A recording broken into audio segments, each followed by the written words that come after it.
the most beautiful woman in the empire. Yet, she was willing to give it all up for her beauty. KBC Dramatics presents She Saved a Nation.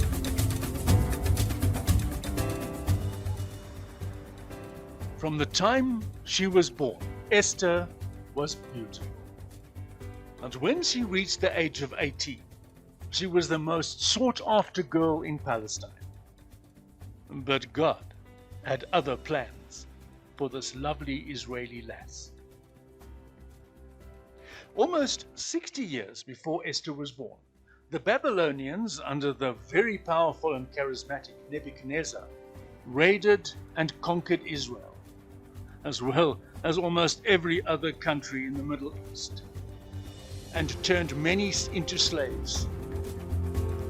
In turn, Persia, under a magnificent ruler called Cyrus, defeated the Babylonians and established the Persian Empire.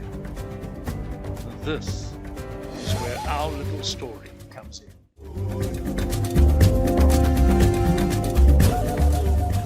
Sadly, Esther lost both her parents when she was not even 5 years old.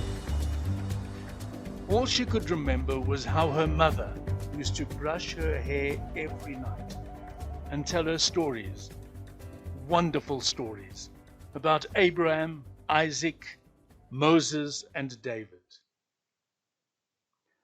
Luckily, she had a kind cousin called Mordecai, who brought her into his home and gave her nothing but love. Mordecai had been employed by the Persian king Xerxes as a royal gatekeeper and used to sit at the entrance to his palace every day. He often found out things about the king before anyone else, and on one occasion he helped his cousin, Esther, get a job most women would have done anything for. Xerxes had taken over as ruler of the biggest empire ever to have existed, including more wealth than anyone could even have dreamed about. After 3 years of ruling, he decided to throw a party second to none. He invited kings and nobles and princes from every province and country in Asia, right from India to Kurs. The little party was planned to last 5 days. It actually went on for 8. Only men were invited, so Xerxes arranged for his wife, Vashti, and the relevant woman to hold their own party in her section of the palace. After a few days, the banquet was really rocking, and every man was drinking wine by the gallon. They had seen dancers by the dozen, many jugglers, and had been served more food than they would normally eat in 6 months. It was then when the king had a brilliant idea. He had always thought that his queen Vashti was the most beautiful woman in the world, so he wanted to show her off to every important guest at his banquet. He instructed his main servants to go to her rooms, ensure that she is dressed in her best clothes, and, wearing her crown, brought to the banquet. When they got to the female feast, the servants found that the wives and female fraternity were also having a merry time, freely indulging in the fermented juices of the vine. As soon as Vashti was told to get dressed in her finest and accompany the men to see her husband, she threw back her head and laughed.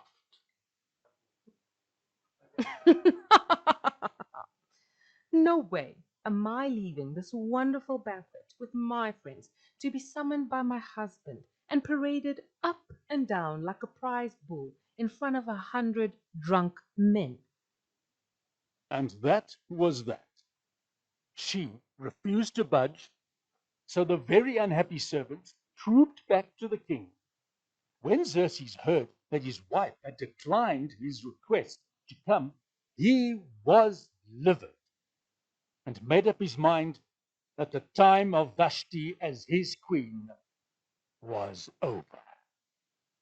He then banished her and immediately had men go to all parts of the kingdom to assemble young, beautiful women to be brought to the palace and prepared so that one could be chosen to be the king's new queen. Esther was one of the first selected and soon joined many others to be pampered and dressed in the latest and most expensive garments. When she came before the king, he was instantly enraptured, and he could not help staring at her like a puppy ogling at a huge bone through a glass window. It wasn't long before this young woman from Israel was officially crowned Queen Esther, and to the pride and joy of her cousin Mordecai. God had set his plan in motion. Now, it was about the same time when two fellows who worked in the palace had become very disillusioned with the reigning king and hatched a plan to remove him permanently. Unfortunately for them, their plan had been overheard by Mordecai, who immediately, through Esther, advised Xerxes. He instantly took dramatic action, and the planned assassins were within days executed. He was so pleased with Mordecai that he ensured that his name be recorded in the royal history books in regard to saving the king's life. Unfortunately, this is when a rather sly fellow called Haman came onto the scene. Besides being a total pain and loving himself immensely, he had the gift of the gab and was able to lick the shoes of the king. Xerxes was taken in hook, line, and sinker by Haman's smooth talk, and even promoted him above all the princes. When Haman rode from the palace and into the town of Susa, all people were instructed to bow as he passed. Everyone did this, and Haman felt proud as well as immensely satisfied. I am the greatest person in Persia, he thought to himself. And look how these peasants grovel when I pass by. Then he noticed one man standing at the gate, erect and proud. Anger burned as he stared into the eyes of the defiant Mordecai. All his life he had hated the Jews, and even more now because he knew that Mordecai was one of them. As soon as he got to his office, he drafted his perfect final plan. He then waited for the right moment to present it to the king. One bright morning, when he saw that King Xerxes was in a good mood, he presented him with his carefully worked out proposal. He bowed low as he came before the king. O mighty ruler, you are more powerful than the sun. Your empire is bigger. Oh, yes, Haman. What do you want? O Lord, I have been traveling throughout your kingdom, and I have observed an arrogant people who live in pockets everywhere. And besides not worshipping Azura Mazda, they even refuse to honor you and your princes. Xerxes sat back in his throne and folded his arms. After a few seconds, he spoke. So, what do you propose to do about it? O mighty ruler, you must wipe out these egotistical people from the face of the earth. Every last one. If other nations see the way these people treat your authority, there will soon be revolts and rebellion. We must cut out the abscess before it infects the whole body. I will send out couriers to all your provinces in your kingdom with orders from you to your people to destroy, kill, and annihilate this nation. That is, men, women, children, and babies. Oh, I say, isn't that a bit drastic, Haman? No, sire. These people are like cockroaches. If we leave the children, they will soon spread throughout your land.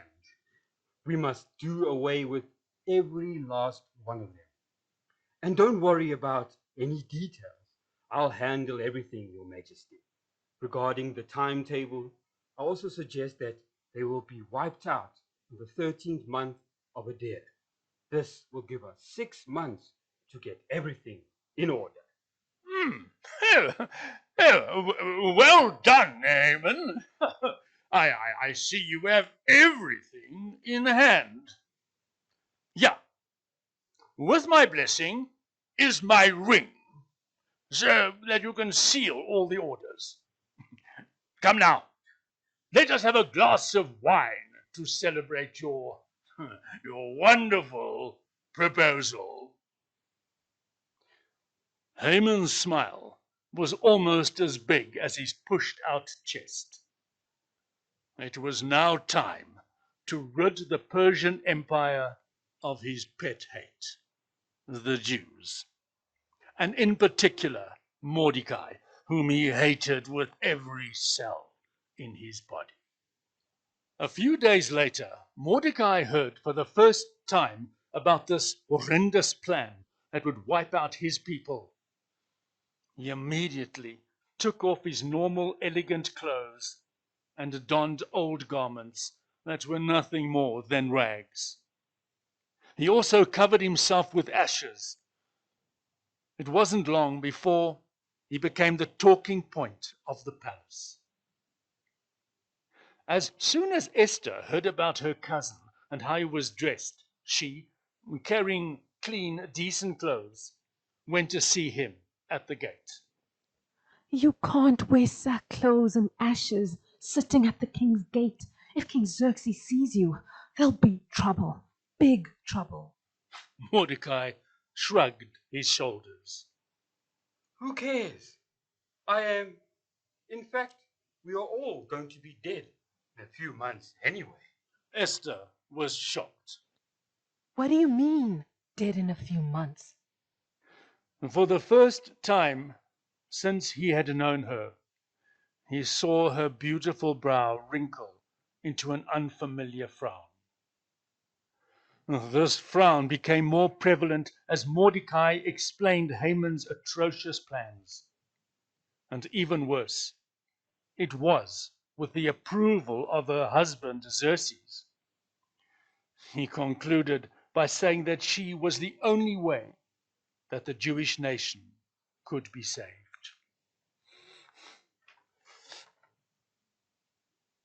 But do you not understand? Persian laws are very strict. Even I can only approach the king when he summons me. If I, not sent for by him, stepped at the door of his throne room and he's in a bad mood and does not point his scepter towards me, in other words, he favorably permits me in, I will surely be put to death. Mordecai could see her mind working as she paused. But don't worry, cousin. I believe God is with me, and I will see what I can do. Now get out of these smelly rugs and please have a bath. For the next few days, Esther put her plan into action. First, she bathed in a special bath that was laced with exotic perfumes. Then she selected the best and most expensive garments. And finally, she had her main hairdresser arrange her long hair in a style that Xerxes loved. When all this was done, she whispered a prayer to God before stepping through the doorway into the king's throne room. Something she had never done before.